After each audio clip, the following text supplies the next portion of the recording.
Lattuun kajeela ormuun kajeela. Nagaadha fayyaadha eessaa deemta?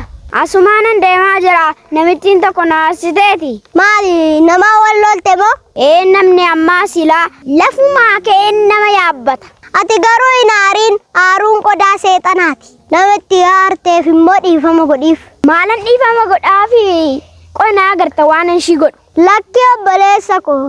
Dhiifama gochuun balbala nagaa banachuudha. Nama si miidhee dhiisiif isa dhugaa siin jedhama. Dhiisuun boqonnaa guddaadha. Wanti sii galuu qabu beekta. Nuti hundumti keenya iyyuu tarree du'aa jala turreen barra. Garuu Yesuus Kiristoostu araaraan dhufee dhiifama nuuf godhe.